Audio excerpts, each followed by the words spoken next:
Hey guys, welcome back to my channel. It's Mikey. You guys are rocking with me on Mikey's Intellectual Corner. On today's episode, we are diving back into our World War I series with Epic History TV. This is 1917. As always, we're just gonna get right into it. Let's go.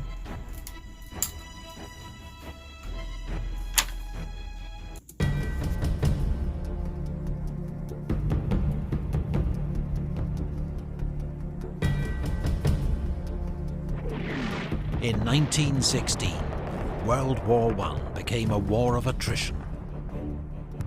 Both sides began to focus less on winning victory on the battlefield than grinding down the enemy, and inflicting such enormous losses they would be forced to surrender. In 1917, the strategy will push Europe's major powers to the brink of collapse.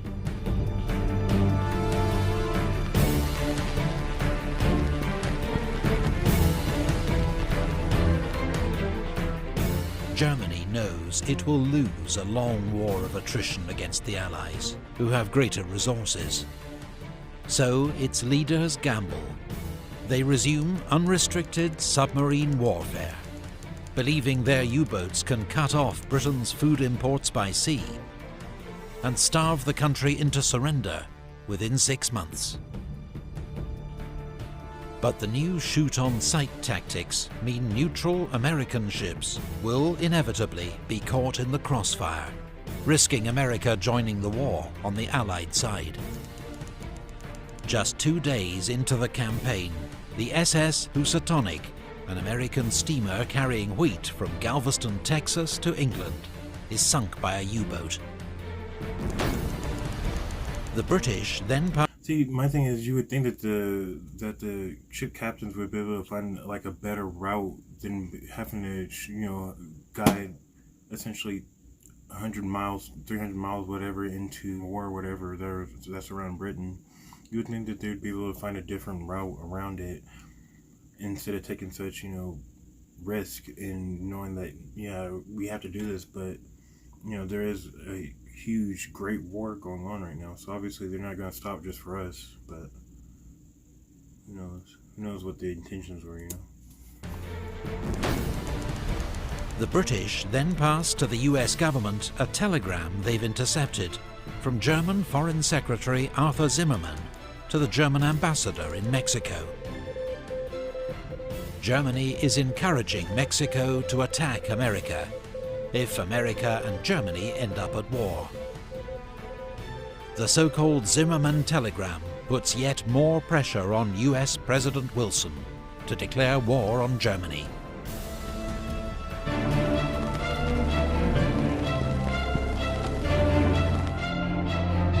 In Russia, enormous casualties and bread shortages lead to riots and revolution. The Tsar abdicates. A provisional government takes charge, pledging to continue the war. But at the front, Russian troops begin to desert en masse. After a string of German provocations, the US finally declares war on Germany. It brings immense resources to the Allied cause, but they will take many months to mobilize. And the German gamble of unrestricted submarine warfare may still pay off. April is the U-boats' most successful month of the war. They sink 886,000 tons of Allied shipping, an average of 17 ships a day, all packed with urgently needed food and supplies. Britain will face starvation if the then I guess the U.S. casualties are worth it for Germany if they're able to starve out Britain and for the means of it. Because if you think about it, I'm pretty sure Britain right now is the main competitor out of the Allies right now, until they get help from the U.S. coming in as fresh face that they are. So let's see. Britain will face starvation if the U-boats are not defeated soon. On the Western Front, the British launched the Battle of Arras, a diversion to support a major upcoming French offensive. After heavy fighting, Canadian troops seized the high ground of Vimy Ridge. It's a limited Allied victory, but costs 150,000 Allied casualties to 130,000 German. Yeah, I think every single one of these battles, especially on the Western Front, on the Western Front, not especially, but on the Western Front, pretty much look like this, where it looks like the Allies have lost like way more than the Germans.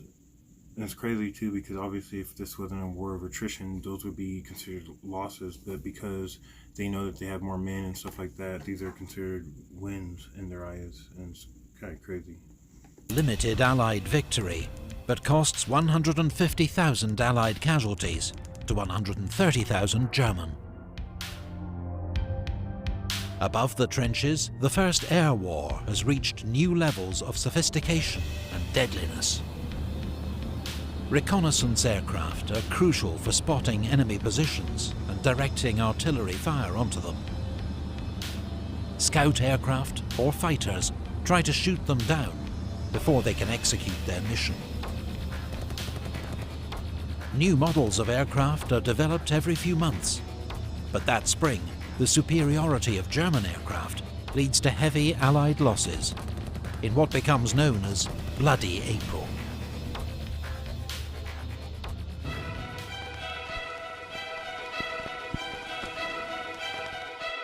Three days after the fall of Vimy Ridge, French General Robert Nivelle launches his main offensive. Expectations are high, but after initial success, the advance bogs down and casualties quickly mount on both sides.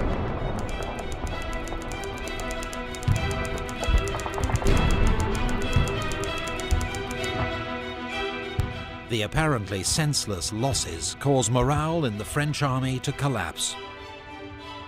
Whole units mutiny, refusing to attack. General Nivelle is sacked as French commander-in-chief and replaced by General Pétain, hero of Verdun, who promises no more suicidal attacks.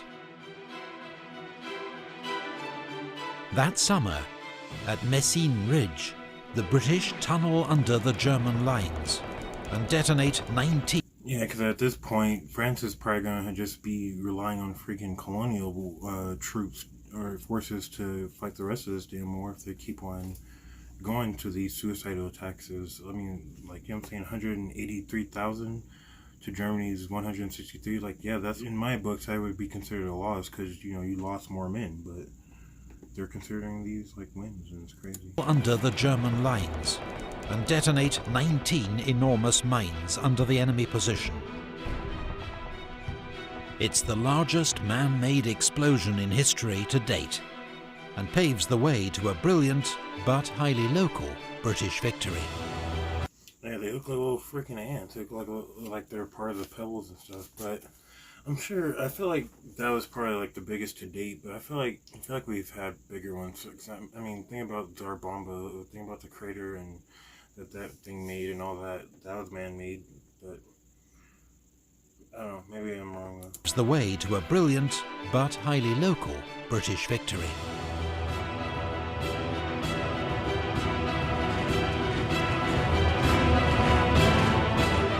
In Greece, King Constantine, who has favoured neutrality, is forced to abdicate, and Greece joins the Allies.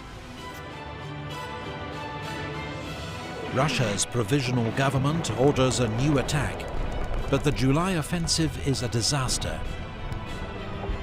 The morale and discipline of the Russian army has collapsed. It can no longer be relied on to fight, and the Central Powers' counterattack is almost unopposed.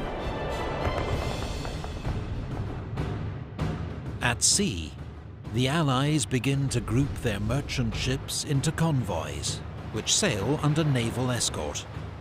The new system leads to a steady fall in losses. The tide is turning in the U-boat war.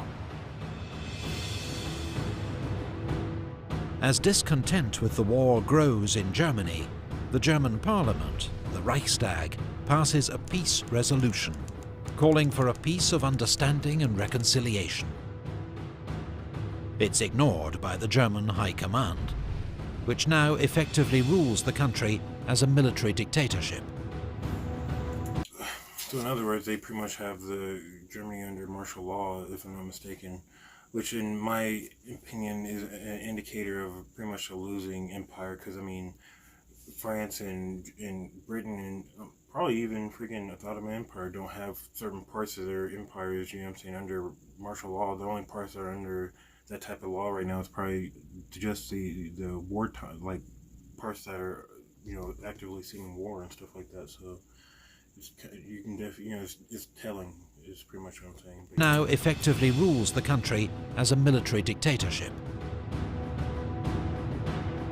In Belgium, the British launched their major offensive of 1917, the Third Battle of Ypres. It will be remembered as Passchendaele. Heavy shelling, rain and broken irrigation channels turned the battlefield into a sea of mud. In these impossible conditions, all hopes of a breakthrough soon fade. The attack is called off after 3 months, by which point the British have suffered 240,000 casualties, the Germans 200,000. Yeah, it's like, I'm pretty sure that mud pretty much just gobbled up everybody from knee to waist deep and made it like shooting fish in a barrel for whoever is on the defensive side, which I'm sure which is why we see the death toll here doubled instead of, you know what I'm saying, at its normal point that we usually see it in. The Germans 200,000.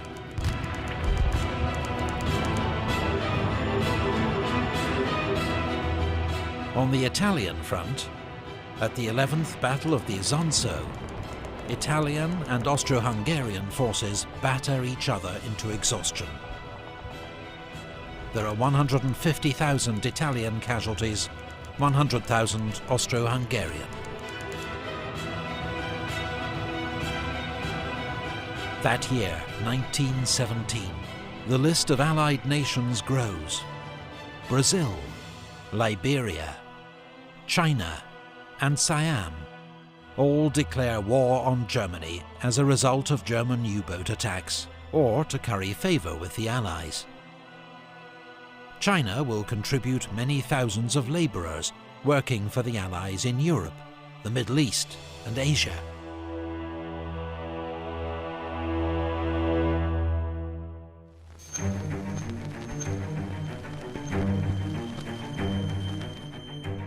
That year in the Middle East, British forces avenge their 1916 humiliation at Kut by defeating the Ottoman Turks and marching on to occupy Baghdad. British forces in Egypt advance across the Sinai Desert, but are thrown back by Ottoman forces at the First and Second Battles of Gaza. In July, Arab rebels capture the strategic Ottoman port of Aqaba.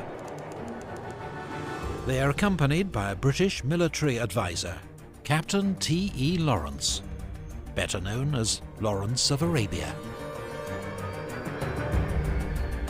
That autumn, British Foreign Secretary Arthur Balfour issues the Balfour Declaration, expressing support for the creation of a national home for the Jews in Palestine.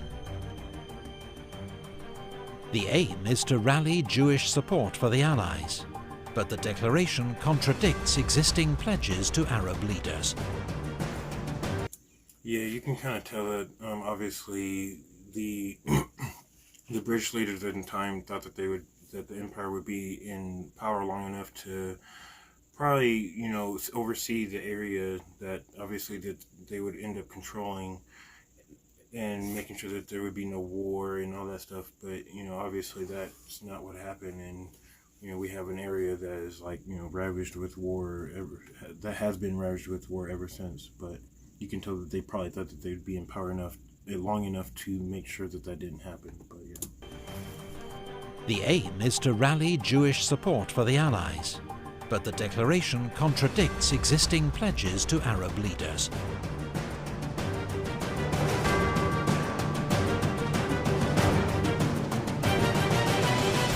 In October, the British finally win at Gaza, clearing the way for an advance into Palestine. 6 weeks later, General Allenby leads British troops into Jerusalem, ending 400 years of Ottoman rule. Well, unfortunately, or fortunately, however you want to see it, the entire Middle East is about to have, it's about to be released to 400 years of Ottoman rule, and about to be released, I guess, into something completely different, but we'll see how that goes. 400 years of Ottoman rule.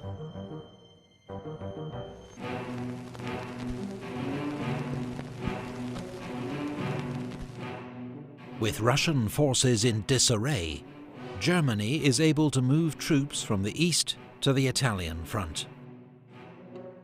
At the Battle of Caporetto, they helped to smash through the Italian army, advancing 70 miles and taking 250,000 prisoners. British and French divisions, desperately needed on the Western Front, have to be redeployed to shore up the line. In Russia, a second revolution brings Lenin's Bolshevik party to power. He is determined to end Russia's involvement in the war. In France, Georges Clemenceau becomes Prime Minister. Nicknamed the Tiger, he promises total war and total victory. But for the Allies in late 1917, final victory looks uncertain. Russia has stopped fighting. French armies are recovering from mutiny. The Italian front has almost collapsed.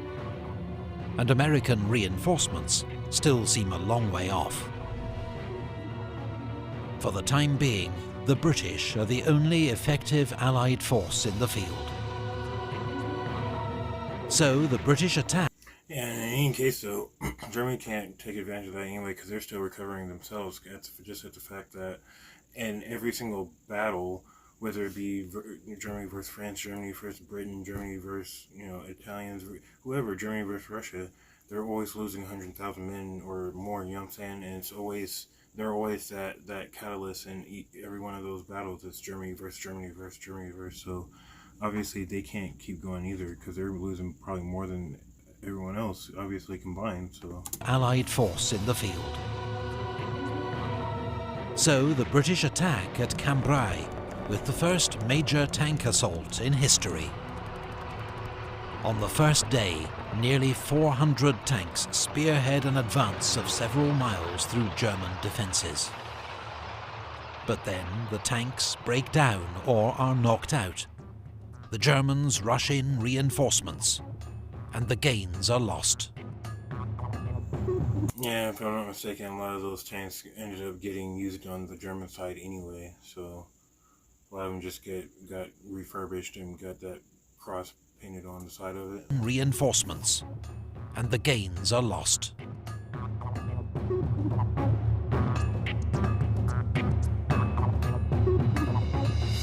Finland declares independence from Russia. Romania, isolated by the Russian collapse, signs an armistice with the Central Powers. 6 days later, Russia also signs an armistice. The Allied Eastern Front is no more. 1917 has seen one major Allied power, Russia, knocked out of the war. But the arrival of a fresh new ally, America. Germany knows only military victory can now save it from being overwhelmed by Allied resources, and begins planning one last massive onslaught for the spring of 1918. Alright guys, so yeah, we're going to end it right there. So yeah, it's obviously starting to get dire for everyone, but like I said, or like how he was saying, everyone's starting to feel it and stuff. Obviously nobody's feeling it more than Germany because they're taking on the brunt of everything. I mean, but we only talked about Austria-Hungary, I think, once that entire video, so you know what I'm saying, they're taking on the brunt of everything. I don't know, we'll see in our next video though. Thank you guys again for joining me on this one. I'll see you guys on another one. I'm out. Peace.